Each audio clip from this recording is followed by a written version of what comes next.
Selamat pagi, kita bersama lagi dalam ruang bicara yang dibawakan kepada anda di Bernama TV dan sudah pastilah hari ini juga kita memilih satu lagi topik yang ada kaitan sebenarnya dengan PRU 15 dan sudah pastilah tumpuan rakyat Malaysia juga ingin melihat apakah sesuatu yang menarik akan berlaku dalam PRU yang ke-15 nanti dan sudah pastilah parti-parti politik juga yang akan bertanding dalam PRU 15 ini juga sudah pun menyusun pelbagai strategi masing-masing dalam usaha untuk memenangi pilihan raya umum yang ke-15 ini. Dan inilah topik yang menjadi pilihan kita, iaitu PRU 15, muafakat antara parti. Ini satu persoalan yang cukup menarik sebenarnya. Dan kita ada tetamu yang menemani saya di studio, iaitu yang berbahagia, Datuk Adnan Seman, yang merupakan Ketua Sekretariat Komunikasi Barisan Nasional. Jadi Datuk, apa khabar? Alhamdulillah sihat. Sihat ya? Lama kita tak bertemu. Itulah dia. Saya pun rindu sebenarnya. Alhamdulillah. Rindu tu mana bagus tu. Alhamdulillah. Baik, kita juga insyaAllah akan cuba menghubungi dua lagi tetamu yang juga akan berkongsi pandangan dan juga pendapat berkaitan dengan topik ini. Jadi kita ucapkan jutaan terima kasih kepada yang berbahagia, Datuk Dr. Muhammad Khairuddin Aman Razali yang merupakan mantan Ahli Parlimen Kuala Nerus dan beliau juga merupakan mantan Menteri Kabinet. Jadi apa khabar Datuk? Halo Datuk. Mungkin Datuk belum lagi dapat mendengar. Ya, sihat, alhamdulillah. Okey, saya terima risau kasih atas jemputan pada malam ini.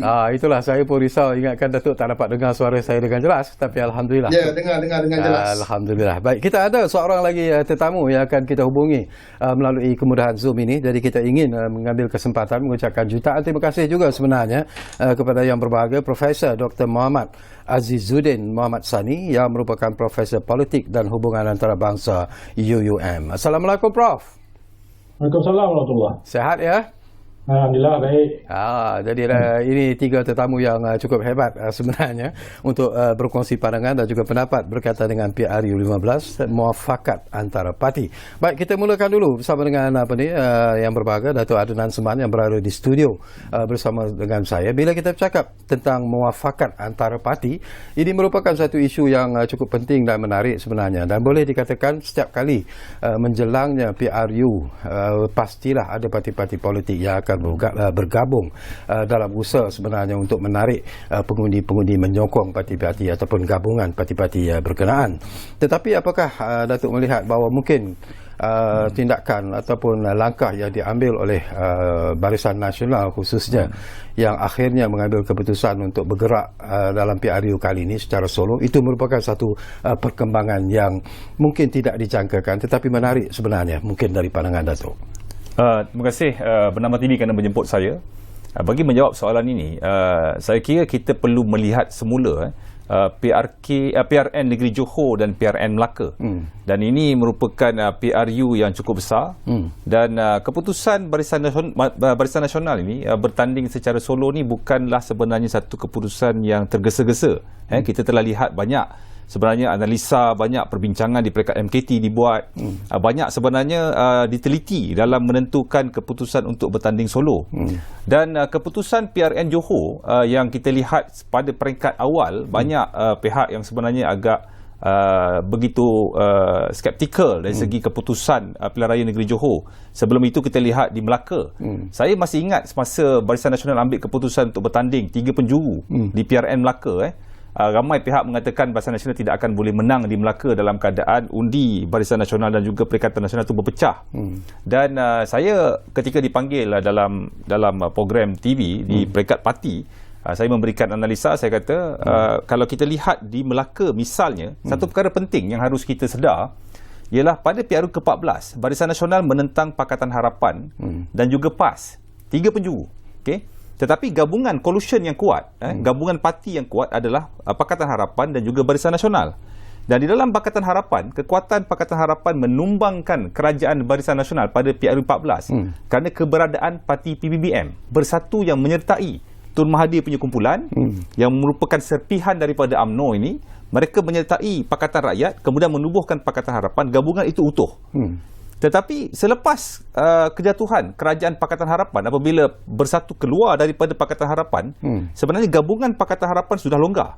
sudah tidak seutuh ataupun sekuat ketika PRU ke-14. Ini fakta penting. Okey. Dan ujiannya di mana? Ujiannya adalah ketika PRN Negeri Melaka. Bila masuk di Melaka, Bersatu yang keluar daripada PH ini menyertai PAS, membentuk Perikatan Nasional, sebenarnya dia juga tidak membentuk satu gabungan yang kuat. Gerakan parti serpihan daripada Barisan Nasional yang keluar selepas kekalahan BN pada PRU 14, mereka keluar menyertai Perikatan Nasional, boleh dianggap sebagai satu parti yang tidak cukup kuat untuk menarik pengundi bukan Melayu. Ini juga fakta penting. Sebab itu bila di Melaka, saya kata kalau kita lihat Barisan Nasional menang 13 kursi DUN pada PRU 14 dan PKR ataupun Pakatan Harapan menang 15 kursi, 28 kursi. Jadi saya punya analisa, saya kata berdasarkan pola pengundian dan perubahan gabungan-gabungan parti ini, saya menjangkakan Barisan Nasional akan menang 17 ke 18 kursi dan Perikatan Nasional paling tinggi saya kata di Melaka ketika itu 1 ataupun 2 kursi dan selebihnya Pakatan Harapan. Sebab analisa ini dibuat berdasarkan kepada perubahan perpecahan ataupun longgarnya gabungan Pakatan Harapan apabila Bersatu keluar. Bersatu masuk PAS pula tidak cukup untuk mendapat sokongan yang kuat terutama sekali di pantai barat, di pantai barat Semenanjung. Jadi saya kata 17 ke 18 dan selepas keputusan itu keluar, kita nampak Barisan Nasional menang 21 kursi, Perikatan Nasional menang 2 kursi dan selebihnya adalah Pakatan Harapan. Di Johor sedikit berbeza kerana itu kali pertama pilihan raya negeri yang mana melibatkan pengundi-pengundi 18 dan automatik masuk dalam daftar pemilih. Tapi kita tahulah peratusan pengundian rendah. Banyak orang memperkatakan soal peratusan itu rendah. Tetapi bukan peratusan itu rendah yang harus dilihat, tetapi pola pengundian. Kesan daripada perpecahan parti-parti komponen dalam PH yang keluar Bersatu ini, yang sebenarnya mengambil sebahagian peratusan daripada PH pergi kepada Perikatan Nasional, tapi tidak akan mampu sebenarnya untuk melonjakkan undi Perikatan Nasional itu mendapat menjadi satu parti ataupun gabungan yang boleh meraih sokongan majoriti yang besar. Kita lihat di Pantai Barat, kita ambil di Pantai Barat, kalau kita lihat di negeri Selangor dan negeri-negeri yang penduduknya majoriti Melayu agak rendah, dalam 50%, 60%, kita nampak signifikan pengundi bukan Cina, bukan Melayu, Cina, India dan sebagainya.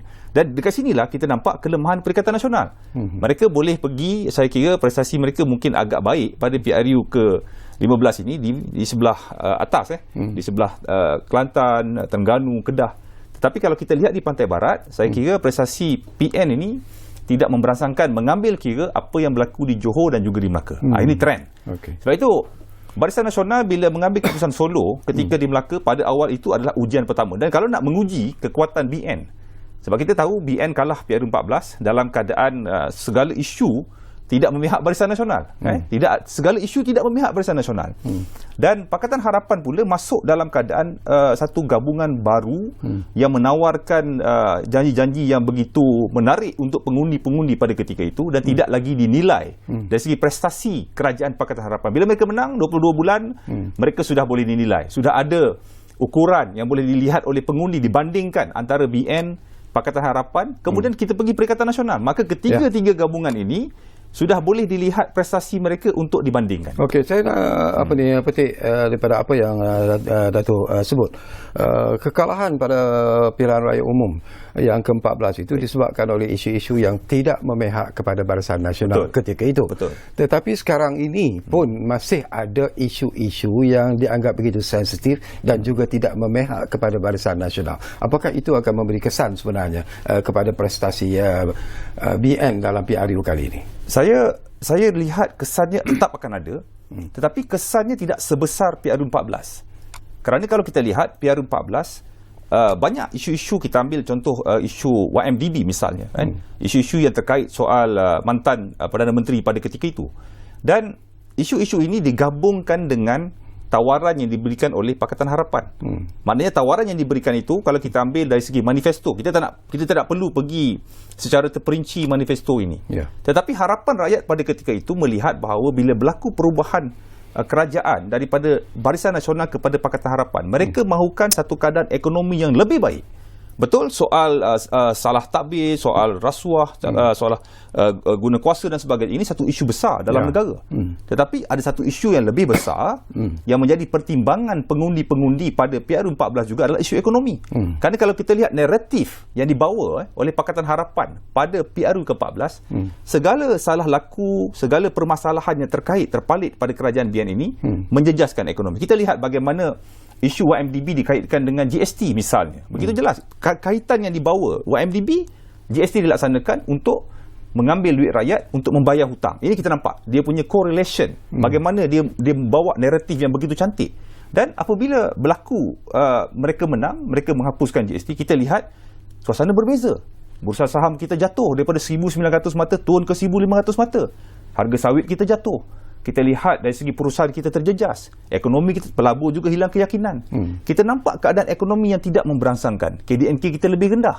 Jadi ini adalah perkara-perkara yang mula menjadi pertimbangan pengundi. Okey, isu YMDB misalnya. Datuk Seri Najib telah pun didakwa, telah pun didapati bersalah. Kalau isu ini dibangkitkan berterusan, kita lihat di Johor misalnya. Center stage kempen Pakatan Harapan, Perikatan Nasional di Johor dan Melaka, kluster mahkamah. Itulah diulang setiap hari. Tetapi kita lihat bagaimana pengundi membuat penilaian. Mereka ini isu telah pun dibicarakan, telah pun selesai. Jadi kita nak lihat isu ke depan. Apakah yang nak ditawarkan? Apakah yang nak diberikan? Ini isunya. Okey, kita juga nak dapat pandangan daripada sebelum Datuk Dr. Khairuddin, daripada Profesor Azizuddin sendiri, mendengar apa yang disebut oleh Datuk Adnan Semat. Apakah anda bersetuju dengan apa yang disebut oleh Datuk Adnan Semat, ataupun anda juga ada pandangan yang tersendiri bila kita bercakap tentang muafakat antara parti ini? Apakah ianya perlu sesuatu yang amat diperlukan, terutamanya menjelang pilihan raya umum yang akan datang ini, kerana ia dianggap the mother of all elections? Pandangan anda? Saya melihat bahawa sememangnya UMNO ataupun Barisan Nasional merasakan mereka ada kekuatan di sini. Kalau kita lihat dalam pilihan raya kecil, pilihan negeri Melaka dan juga di Johor, seperti yang sebut oleh Datuk tadi, memang jelas menunjukkan bahawa momentum tu berada pada Barisan Nasional. Cuma cuma kali ini pilihan raya yang kita bicarakan sekarang ni adalah pilihan raya umum. Kalau kita ambil rentetan lah apa yang berlaku masa PRU 14 sebelum berlakunya PRU 14 yang lalu tahun 2018, momentum pun sama macam sekarang ni. Kerana Barisan Nasional benar pilihan raya kecil dan juga di Sungai Besar dan Kuala Kangsar dan pertemuan tiga penjuru dilihat memberi kelebihan kepada Barisan Nasional. Tapi hakikatnya dalam keputusan kita tahulah kalah Barisan Nasional.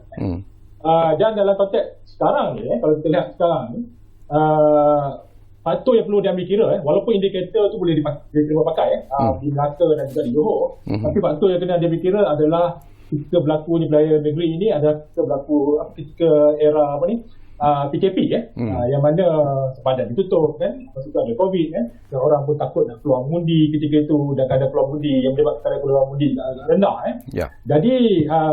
Jadi dalam walaupun pembangkang kalau kita bicarakan konteks pembangkang dan juga Perikatan Nasional lah yang berada saja, tapi berada pihak yang satu lagi sama-sama bersaing, adakah ini akan menjelaskan juga bahawa Barisan Nasional akan menang besar atau tidak?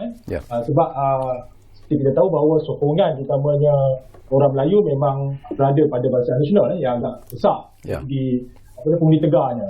Jadi ini yang sedang ditarget dan diharapkan untuk membawa kemenangan Barisan Nasional pada PRU yang akan datang ni.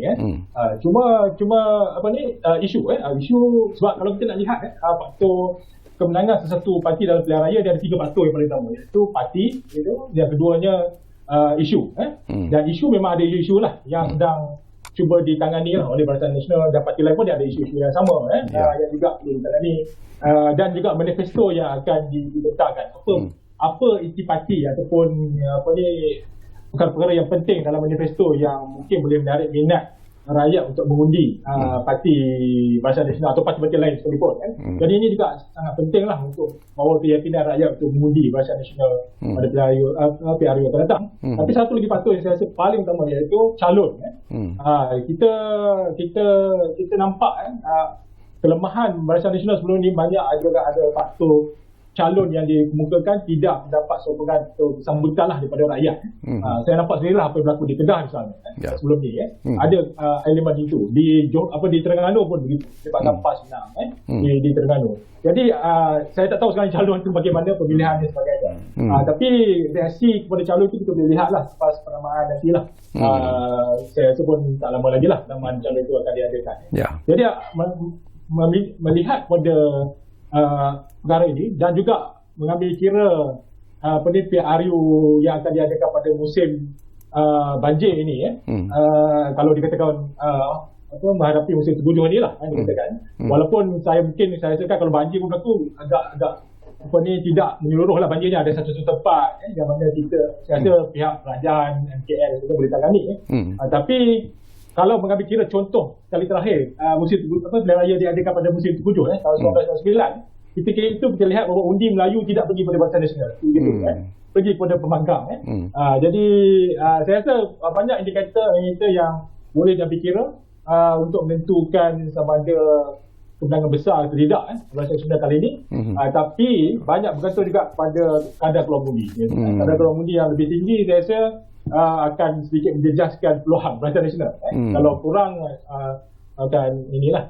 Jadi dalam konteks ini saya rasa kalau berbicara tentang konteks muafakat, adakah kita perlu macam Dato' Barisan Nasional perlu bermuafakat dengan PN dan sebagainya.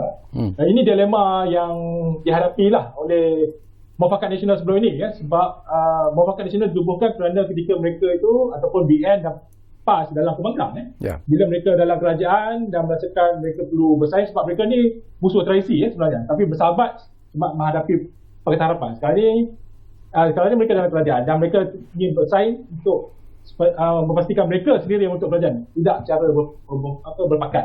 Jadi ini perlu dilihatlah sama ada masih boleh dilaksanakan lagi tidak, tapi melihat pada kenyataan pemimpin parti agak sukarlah keadaan ini berlaku lah. Okey, menarik pandangan yang dilontarkan oleh Profesor Azizuddin. Saya kemudiannya ingin juga mendapat pandangan daripada orang kuat pada satu ketika dulu bersama dengan Parti PAS, iaitu Datuk Dr. Muhammad Khairuddin Aman Razali. Dan saya tahu Datuk juga mungkin ada pandangan yang tersendiri. Tetapi sebelum itu Datuk, saya ingin petik kenyataan media yang dikeluarkan oleh Ummah, iaitu Gerakan Pembela Ummah. Pengurusinya iaitu Mat Zai Mustafa semalam. Dia mengatakan bahawa kuasa politik Melayu Islam berada di hujung tanduk. Dan bila ini berlaku apabila UMNO sendiri tidak lagi bersama-sama dengan PAS dalam muafakat nasional, dan kita pun tahu kenyataan yang dikeluarkan oleh PAS, mereka sekarang ini bersama dengan PN untuk PRU yang akan datang. Apakah Datuk melihat bahawa ini juga mungkin akan memberi kesan dan juga impak dalam terutamanya kepada pengundi-pengundi Melayu dalam PRU nanti tu? Pandangan Datuk. Ya, terima kasih kepada moderator dan juga dua ahli panel pada malam ini. Tentulah senario yang paling baik ialah bila mana semua parti-parti Melayu Islam atau Islam Melayu ini boleh berpakat dan juga bergabung. Senario yang paling baik. Kerana kita melihat tentulah boleh menjangkau sehingga 100 hampir 2/3 kursi parlimen lah. Tapi itu senario yang kita harap tidak berlaku. Tetapi kalau tidak berlaku yang itu, dia boleh pergi pada yang kedua, iaitu gabungan antara dua parti Islam terbesar, iaitu UMNO dan juga PAS, yang boleh memberi kemenangan besar hingga menjangkau 130 kursi parlimen dengan sangat mudah. Tetapi apa yang kita semua saksikan sekarang ini juga tidak berlaku. Maka jika itu keadaannya, maka masing-masing kena bergerak sendiri. Tetapi ada satu perkara yang boleh kita lihat jauh ke depan, iaitu pasca PRU, pasca pilihan raya. Ini adalah perkara yang perlu kita tengok. Kalau sekarang semua orang bergerak sendiri, oleh kerana itulah kehendak parti masing-masing, kehendak keputusan di peringkat pimpinan masing-masing, maka ia terpaksa diteruskan, tetapi jangan bakar jambatan. Itu saya rasa poin yang paling penting sekali. Jangan bakar jambatan. Supaya di kala mana berakhir PRU, kita boleh kembali duduk bersama, berbincang untuk masalah Islam. Sama ada ketika mana satu parti telah berjaya memenangi kerusi secara bersendiri, ataupun dikala memerlukan sokongan daripada parti yang lain untuk bentuk kerajaan, ataupun untuk mengukuhkan lagi kerajaan supaya kerajaan ini dapat mencapai tahap kestabilan yang diharapkan. Maka sebab itulah poin pertama saya ialah jangan bakar jambatan. Sebab itu saya menyuruh kepada persaingan yang sihat. Kalau kita ambil dalam konteks muafakat nasional sebagai contoh, bila mana PAS telah buat keputusan untuk menolak perundingan yang sedang berlangsung pada hari Khamis yang pada hari semalam, maka bagi saya muafakat nasional tidak mati. Dia masih lagi hidup. Cuma tidak wujud perundingan kursi. Dalam muafakat, kita tidak hanya meletakkan kursi sebagai sasaran, tapi juga muafakat umat secara umumnya. Kalau gagal pada kursi sekarang, ketika belum PRU, boleh mensasarkan kursi selepas PRU. Kalau gagal yang tu, yang penting muafakat, iaitu persaingan politik yang sihat. Agar kita membezakan suasana sebelum PRU yang ke-14 dengan suasana pada PRU ke-15.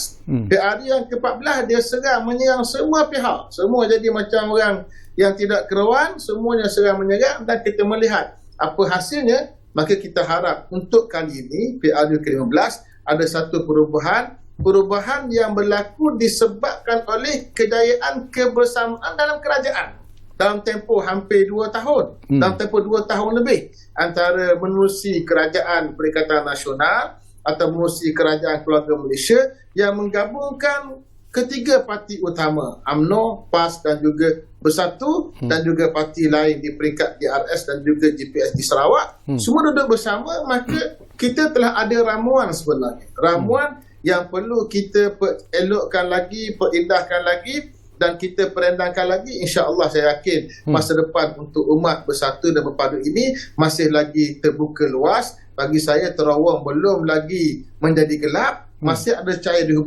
hujung terowong. Yang penting persaingan sihat di kalangan parti-parti Islam Melayu yang ada, yang akan masuk pada PR yang ke depan nanti, insyaAllah. Itu sebagai pandangan balas yang pertama lah untuk perbincangan kita pada malam ini. Okey, baik. Terima kasih apa ni Datuk. Saya juga ingin memetik sebenarnya apa ni Tok Nan tentang apa yang disebut oleh Datuk Datuk Khairuddin dan juga apa ni Muhammad Aizzuddin tadi. Dan saya juga nak bacakan satu statement yang dikeluarkan oleh Tan Sri Anwar Musa. Ini berkaitan dengan apa yang disebut oleh kedua-dua tetamu kita, terutamanya apa yang disebut oleh Datuk apa ni Dr. Muhammad Khairuddin sebentar tadi. Tanpa penyatuan dan kesatuan pemikiran politik orang Melayu, sukarlah bagi kita mewujudkan politik yang stabil dan kukuh dalam PRU yang 14 yang lalu. Dan ianya sebenarnya PRU 14 itu telah mengajar kita erti kestabilan dan kemakmuran yang perlu kita cari. Jadi pendirian UMNO dalam isu seperti ini sebenarnya, dalam soal ingin berjuang secara solo dalam PRU yang akan datang. Dia sebenarnya isu Barisan Nasional masuk secara solo ini, dia ada catatan sejarah yang membawa kepada keputusan ini. Kita pun tahu September 2019 selepas kekalahan BN 2018, kita tahu bagaimana Muafakat Nasional terbentuk antara UMNO dan juga PAS. Dan ketika itu PAS mengenepikan soal pendakwaan Datuk Seri Najib, soal pendakwaan Datuk Seri Zahid. Soal-soal kluster mahkamah tidak menjadi pertimbangan. Soal isu-isu yang terkait sejarah lama antara UMNO dan PAS juga diketepikan dalam kita membentuk Muafakat Nasional pada September 2019. Kita tahu 2018 Julai Datuk Seri Najib telah pun didakwa. Oktober 2018 Datuk Seri Zahid juga telah pun didakwa di mahkamah.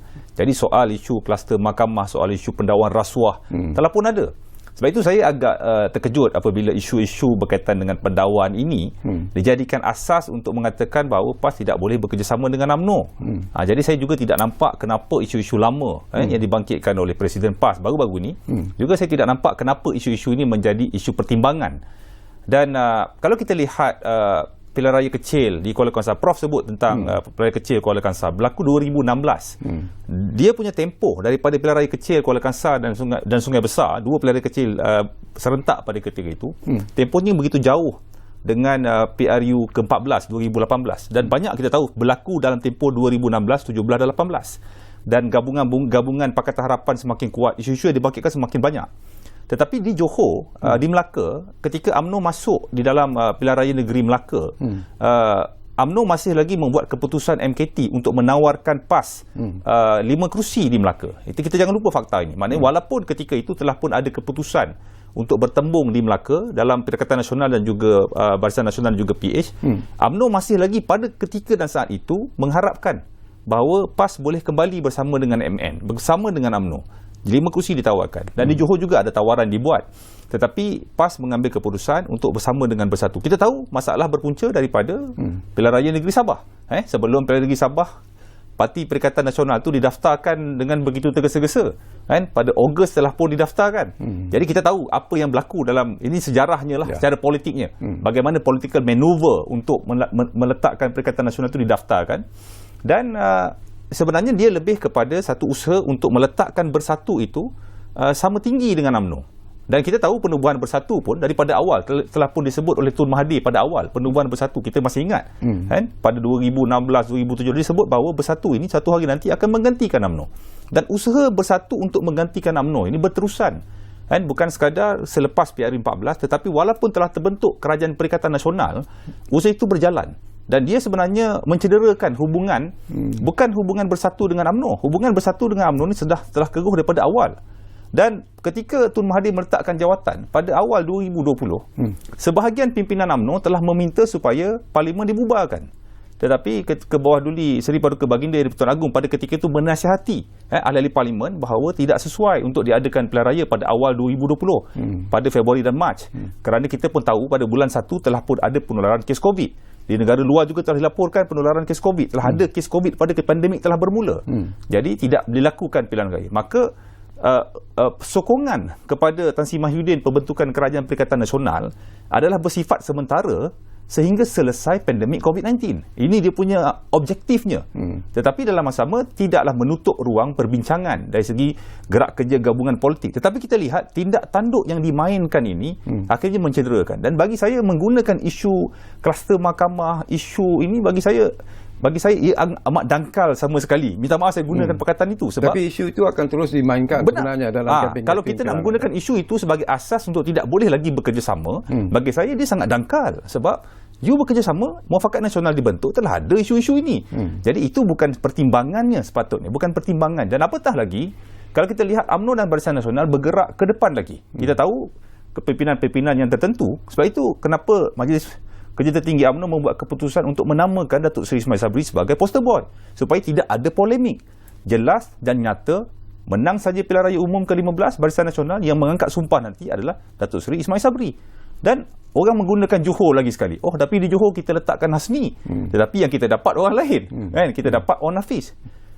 Itu kita tahu di Johor permintaan daripada Tuanku Sultan. Kita tahu, semua orang tahu, tidak perlu kita berdakwa-dakwi. Dan On Hafiz juga seorang pemimpin muda yang perlu diberikan peluang, dan Ayah Rasni juga bersetuju dan menyokong supaya kepimpinan baru diberikan. Dan saya yakin dan percaya kalau sekiranya pun kita tidak tahu apa yang berlaku di masa depan, sekiranya pun lah kita dah bersetuju, Barisan Nasional bersetuju Datuk Ismail Sabri sebagai poster boy, akan mengangkat sumpah sebagai Perdana Menteri, dan kita yakin Datuk Ismail Sabri boleh mengekalkan kerusi Parlimen Bera. Dan Datuk Seri Utama Muhammad Hassan bertanding di Parlimen Rembau. Dan kalau timbalan Presiden UMNO menang di Rembau, sekiranya pun ada perubahan, mungkin Datuk Seri Utama Muhammad Hassan mengangkat sumpah sebagai PM. Kerana Tuanku Sultan tentulah Agong, yang di-Pertuan Agong tentulah akan melihat sokongan rakyat, sentimen semasa kalau sekiranya nak memberikan calon lain untuk dipertimbangkan. Datuk Seri Ahmad Zahid Hamidi kita tahu sedang berdepan dengan kes pendakwaan di mahkamah. 47 pertuduhan masih lagi berjalan. Dan pilihan raya umum akan diadakan dalam masa terdekat. Kes masih lagi berjalan, belum selesai sehingga hujung tahun. Belum cerita rayuan lagi. Jadi kalau ada usaha daripada parti pembangkang untuk mencadangkan bahawa BN menang ini untuk meletakkan Datuk Seri Ahmad Zahid sebagai Perdana Menteri, saya rasa ini adalah satu cubaan yang tidak harus diterima oleh rakyat. Kerana ini cuba untuk melirukan sebenarnya. Okey, kita akan sambung lagi Datuk, tapi seperti biasalah kita akan berehat dulu buat seketika saja, dan kembali nanti banyak lagi persoalan yang ingin kami kongsikan bersama anda dan juga tetamu-tetamu yang berada di studio dan juga yang kita hubungi melalui kemudahan Zoom. Kita rehat buat kali pertama, dan mungkin banyak lagi persoalan selepas ini.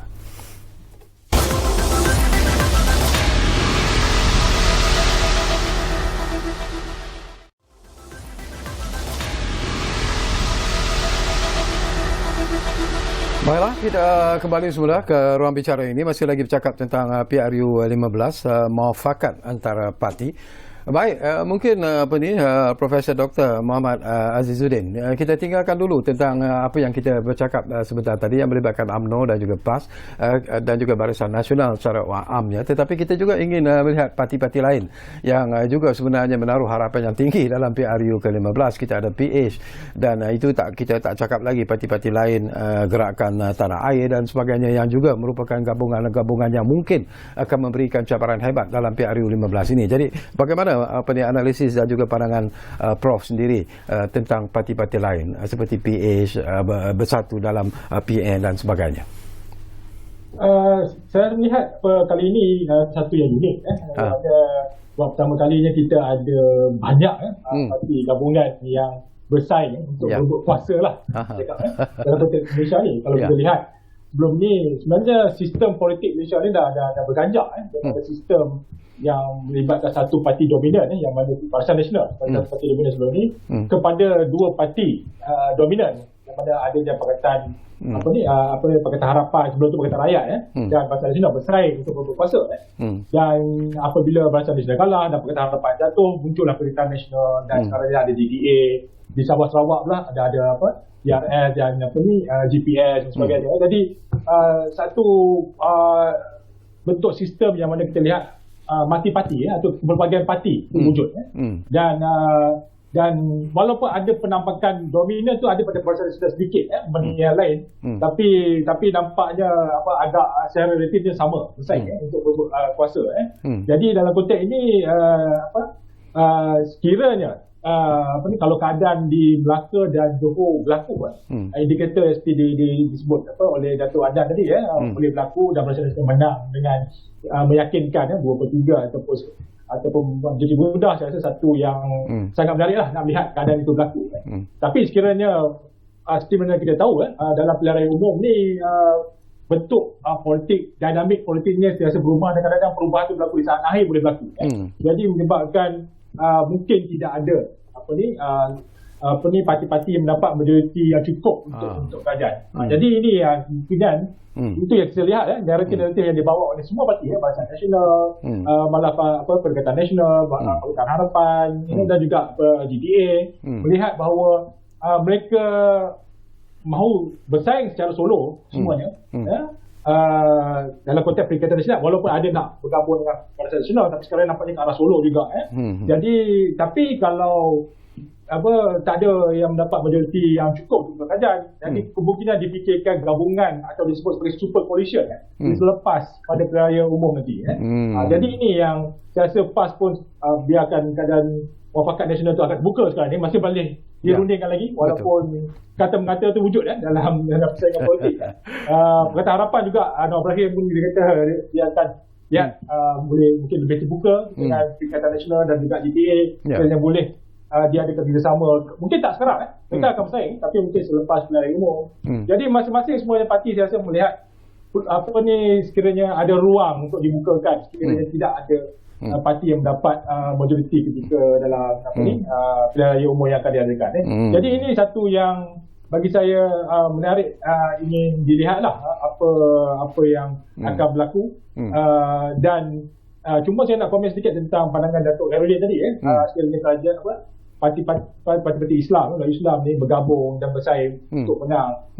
Kadang itu sangat idealistik bagi saya kalau mereka boleh bergabung dan sanggup berkompromi untuk berkongsi kursi misalnya tapi realitinya mereka tak boleh nak berkongsi kursi masing-masing mahu bersaing untuk dapat kuasa yang terbanyak yang boleh untuk setiap parti itu dan malah dia akan umbi juga persaingan berebut kursi itu sangat tinggi Kita lihat di UMNO, di PAS pun sama keadaan Jadi ini yang menyukarkan mereka untuk berkompromi duduk satu meja dan bentuk satu gabungan untuk bersaing dalam pilihan umum. Jadi oleh kerana gagal ini menyebabkan mereka memfikirkan apa salah kita bertembung sama sendiri setiap parti secara solo dan siapa yang mendapat undi terbanyak akan menentukan pembentukan kerajaan yang macam mana nanti lepas pilihan umum.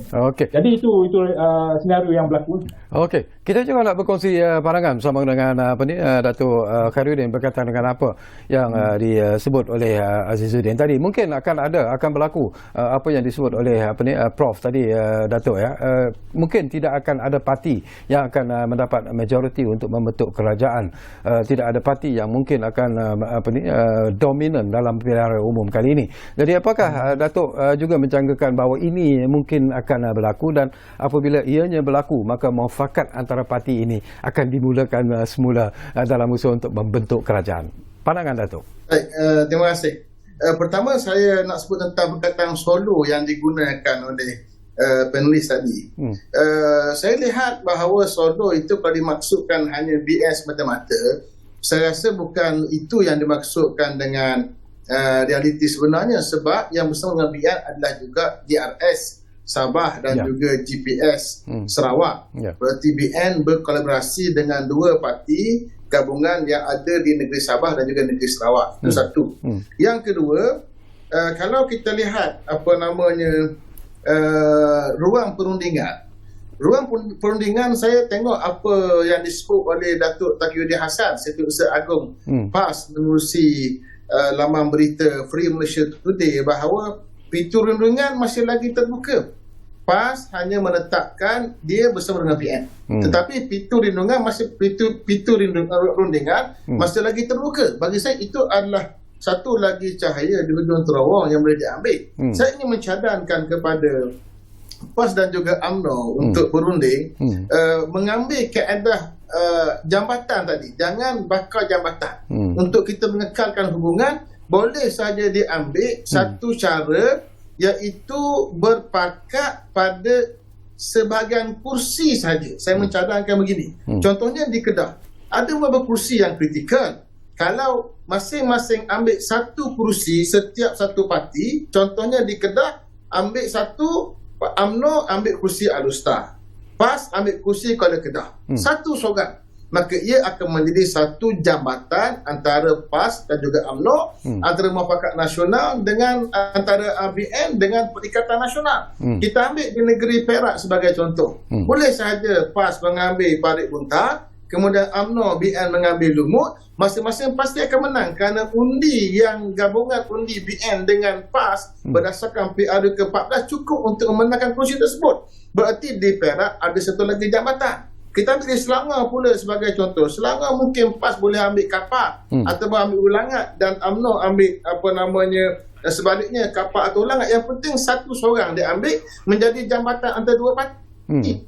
Sebagai contoh, boleh ambil antara Kuantan dengan Kapak, dengan Kuantan dengan Raub, ambil satu seorang. Semua tujuannya untuk menyediakan jabatan. Sama ada di kala mana Barisan Nasional menang atau parti menang, memerlukan lagi top up, ataupun top up yang memperkasa kali, atau masing-masing tak ada yang boleh menang untuk bentuk kerajaan. Ini semua akan jadi jambatan bagi orang Islam. Baiklah, saya kekal menyatakan bahawa ruang rundingan masih lagi ada. Selagi mana parti membuka ruang, selagi belum berlaku penamaan calon, saya yakin ruang itu ada untuk kita berunding. Lagipun saya lihat kenyataan media oleh Tuan Guru Presiden PAN menyebut perkataan tangguh kerjasama atau tangguh muafakat, berarti ruangnya masih lagi ada. Saya masih lagi optimis melihat ke depan. Masih lagi orang Arab kata tafaul, mengharapkan yang terbaik untuk umat ini. Maka tak perlulah kita membakar jambatan. Dan tadi saya sebutkan tadi bahawa di kala sedang berpilihan raya, kalau kita boleh beranjak ke satu zaman, satu keadaan PRU ke-14 bezakan dengan PRU ke-16. Di mana bezanya? Bezanya adalah tadilah, iaitu persaingan sihat. Cukup dengan bentangkan masing-masing, bentangkan manifesto masing-masing, bentangkan calon masing-masing, apa yang mahu dibuat. Tidak ada serang menyerang, sindir menyindir, gelar menggelar, maki dan sebagainya, atau mengungkit cerita lama. Ini tiada. Kita pergi kepada suatu keadaan politik matang. Ini boleh dibuat sebab ia telah berlaku menerusi kerajaan sekarang. Walaupun telah dibubarkan parlimen, tetapi menteri-menteri masih lagi bertugas sebagai caretaker, dan mereka masih lagi bersama dalam banyak event kebersamaan. Artinya ruang itu masih ada. Maka bagi saya, publik, terutamanya para panelis di kalangan ahli akademik daripada kalangan para penyidik, mesti membantu untuk menyeru semua pihak untuk cuba berunding mana yang boleh. Kalau tak boleh berunding juga, pergi kepada satu keadaan politik persaingan yang sihat, yang tak ada mencipta persepsi, tidak mencipta cerita yang bohong, palsu dan sebagainya. Politik orang Melayu Islam berjalan dengan baik. Dan kemudian bila diperlukan selepas PRU, sila sahaja mereka boleh berbincang dan duduk semeja. Saya rasa inilah ajakan paradigma yang sebenarnya diharapkan oleh anak-anak muda. Kita perlu ingat bahawa untuk PRU ke depan ini 30% anak-anak muda.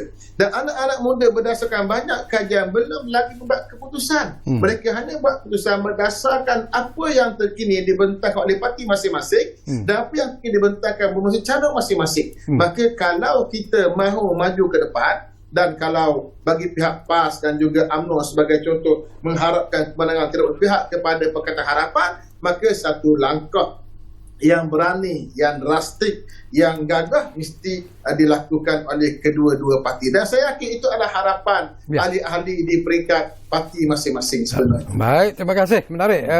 Jangan bakar jambatan. Itu yang selalu istilah yang selalu diulangi oleh Datuk Khairuddin. Tapi tak apa, kita juga akan cuba mendapatkan nanti komen daripada Datuk Adnan Azman berkaitan dengan isu yang dibangkitkan oleh Datuk, dan kita berehat pada kali terakhir dan kembali nanti. Mungkin ada lagi isu yang menarik akan kita kongsikan bersama dengan tetamu kita di studio dan juga melalui kemudahan Zoom. Berehat dulu.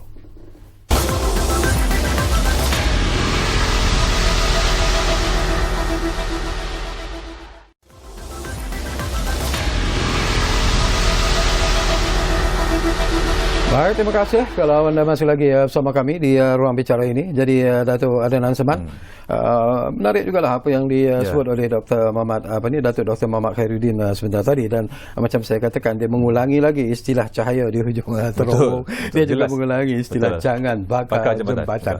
Jadi mungkin kita boleh berkongsi pandangan bersama dengan Datuk Adnan sendiri. Kalaulah dikatakan bahawa Barisan Nasional gagal untuk mencapai apa yang dihajatkan, gagal untuk mendapat kedudukan yang ataupun parti yang dominan dalam PRU 15 nanti, gagal untuk membentuk kerajaan, kecuali mereka bergabung dengan parti-parti lain. Jadi apakah itu juga sebenarnya dibincangkan secara serius dalam BN sendiri? Saya lihat di peringkat Barisan Nasional, hubungan dengan PAS ini sampai ke saat akhir pun masih lagi terbuka. Kita lihat keputusan ataupun kenyataan yang dikeluarkan oleh pimpinan parti berkaitan dengan kerjasama dengan PAS masih terbuka.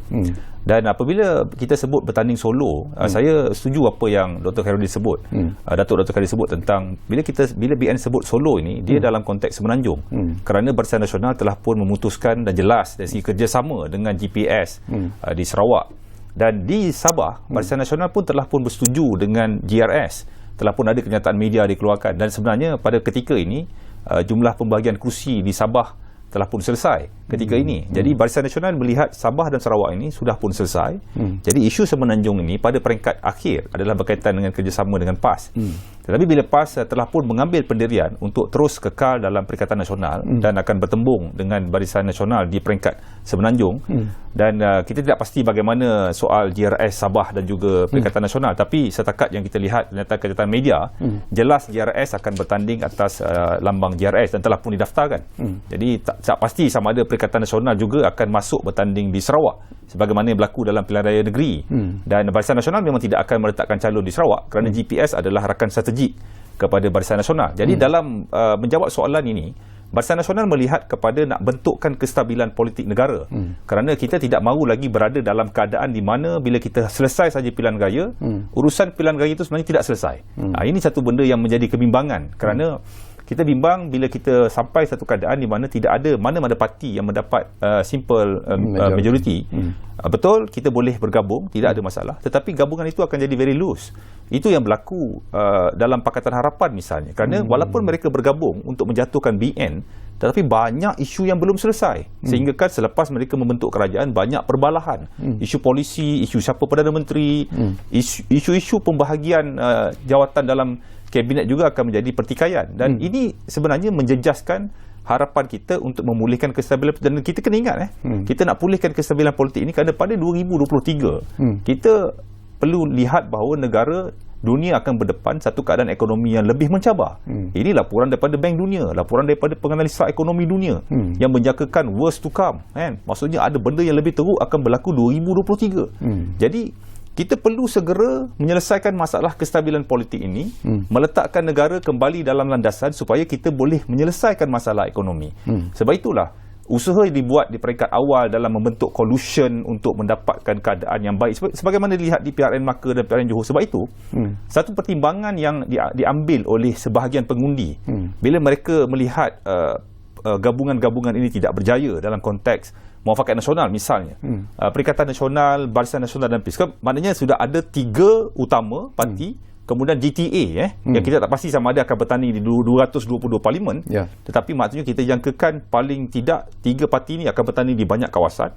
GTA akan masuk. Itu belum ambil kira lagi parti-parti bebas dan sebagainya. Maknanya satu keadaan yang sangat menarik, betul, unik PRU15 ini, tetapi pertimbangan pengundi yang kita tidak harus lupakan, mereka mahukan kestabilan. Jadi mereka akan membuat pilihan untuk memberikan kepada parti yang bagi mereka dapat mewujudkan kestabilan.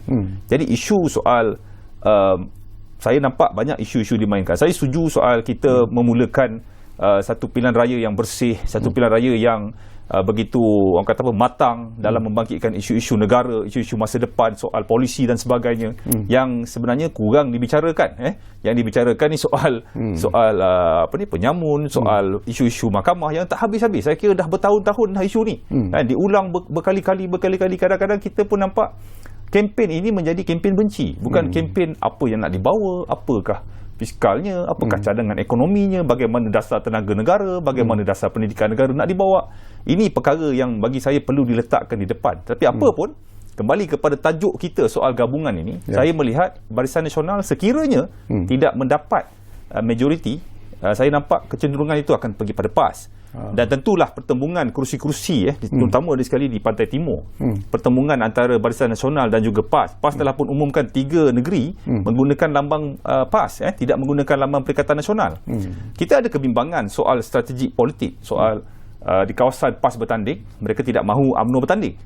Di kawasan UMNO bertanding, PAS mungkin tidak bertanding, tetapi bila kawasan UMNO bertanding, Bersatu masuk bertanding. Jadi ini permasalahan, dan permasalahan ini berlaku di PRN Sabah. Kita lihat bagaimana calon-calon bebas yang merupakan ahli parti Bersatu, ada ketua bahagian Bersatu bertanding bebas di PRN Sabah dan mengalahkan calon Barisan Nasional, dan akhirnya strategi itu menjadikan mereka dapat menguasai negeri Sabah. Tapi itu sejarah lama, yang mana kita lihat di Sabah sudah ada jiwa besar Barisan Nasional Sabah untuk bekerjasama dengan yang amat berhormat Ketua Menteri Datuk Haji Ji dalam GRS. Bagi saya ini adalah satu perkembangan yang sangat baik, yang Barisan Nasional lihat bahawa walaupun BN Sabah boleh bertanding sepenuhnya di Sabah menentang GRS, menentang PN di Sabah, tetapi Barisan Nasional Sabah mengambil pendekatan untuk bekerjasama dengan GRS supaya mewujudkan kestabilan di Sabah.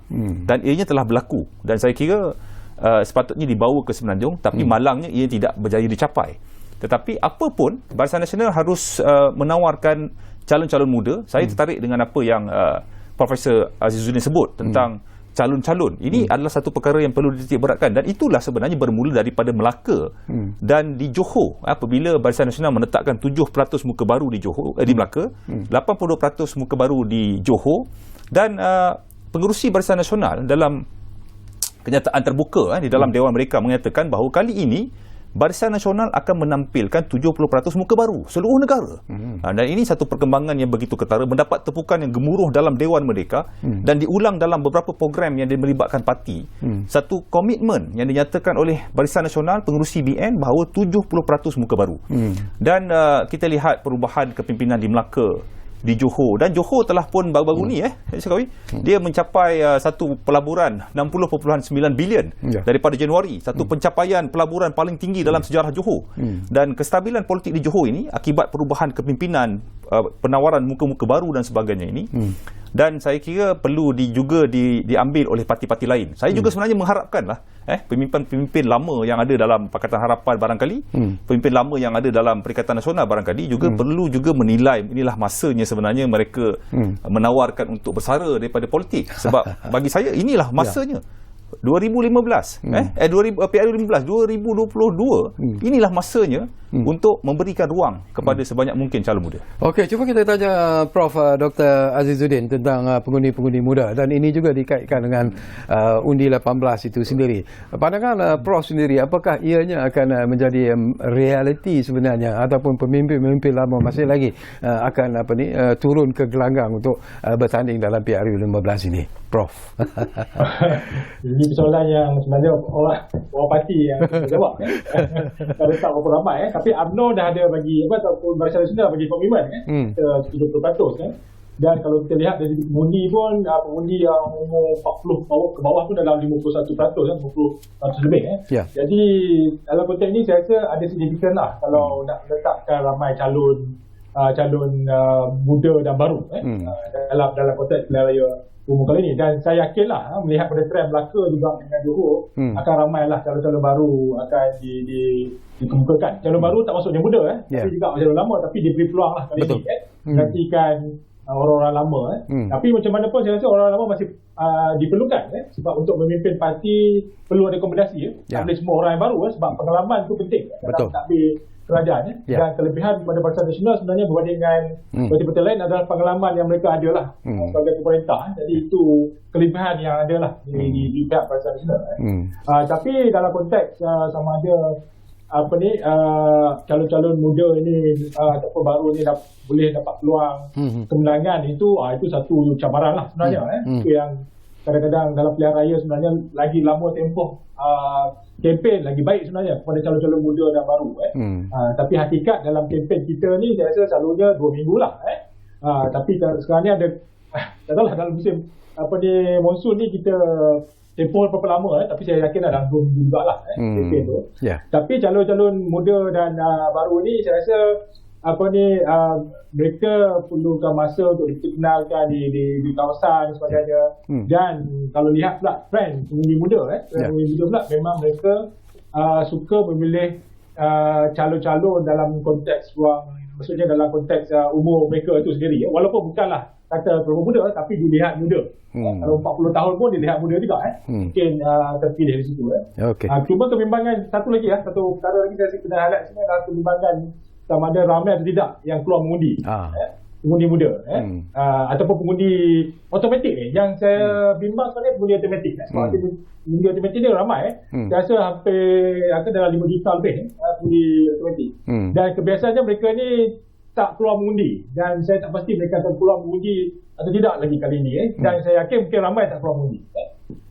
Undi 18 pula dalam 10% pada jumlah, maksud dalam ada 1 juta lebih, dekat-dekat 2 juta. Mereka ini saya rasa mungkin separuh mungkin akan keluar mengundi atas faktor atmosfer politik yang kita ada sekarang ni. Cuma dalam perspektif ini saya rasa ini yang akan menyebabkan kadar keluar mengundi yang akan jatuh ini. Sebab mereka tak keluar mengundi, kecuali lah kalau digalakkan oleh SPR, kerajaan dan juga oleh parti politik keluar mengundi, dukung parti masing-masing, dan mereka mungkin akan keluar mengundi lah. Jadi ini hakikat yang kita lihat sekarang ni yang berlaku. Okey, saya nak dapatkan pandangan Datuk Dr. Khairuddin, tapi masa begitu suntuk sekali Datuk. Jadi mungkin di masa-masa yang akan datang kita duduk lagi untuk bercakap tentang isu ini, dan ada 1 minit saja lagi masa barangkali Datuk Nan ialah kita bercakap tentang muafakat antara parti. Ianya bukan mustahil akan berlaku pasca PRU 15 nanti melihat pada keputusan yang akan keluar. Tetapi apakah Datuk melihat bahawa dengan sepantas-pantasnya tu, dengan adanya kelulusan akta anti lompat parti ini, mungkin ini juga akan memberi kesan dan juga impak sebenarnya, di mana ahli-ahli parti tidak lagi sewenang-wenangnya boleh melompat parti, masuk parti lain dan sebagainya. Saya rasa selain daripada isu gabungan parti ni, akta lompat parti ni satu undang-undang yang begitu baik untuk negara, kerana kita perlu ada ketetapan yang jelas. Kita perlu ada kestabilan. Kita tidak boleh berada dalam keadaan yang tidak menentu. Bila politik tidak menentu, dia akan menjejaskan negara, menjejaskan ekonomi. Dan saya yakin selepas ini kita juga mengharapkan mana juga kerajaan yang menang, mereka perlu membawa lagi agenda reform. Banyak agenda reform yang perlu dibawa. Kita cerita soal akta pendanaan politik dan sebagainya. Dan pada akhirnya gabungan ini yang ada di depan kita ini, gambaran yang boleh kita lihat di Johor, seakan-akan akan ada di PRU15, iaitu Perikatan Nasional menentang Pakatan Harapan, Barisan Nasional. Cuma berbeza kali ini bukan pejuang tetapi GTA. Cuma GTA juga mengeluarkan kenyataan bertanding atas tiket pejuang. Jadi inilah pragmatiknya politik negara, dinamiknya politik negara. Tapi pada akhirnya saya yakin dan percaya rakyat ada kematangan untuk membuat keputusan. Baik, terima kasih kepada Datuk Adnan Seman, terima kasih kepada Datuk Dr. Muhammad Khairuddin Amar Razali, dan tentunya terima kasih kepada Profesor Dr. Muhammad Azizuddin Muhammad Sani. Terima kasih kepada anda semua yang menumpukan perhatian bersama kami di ruang bicara ini. Kita akan jumpa lagi, insyaAllah.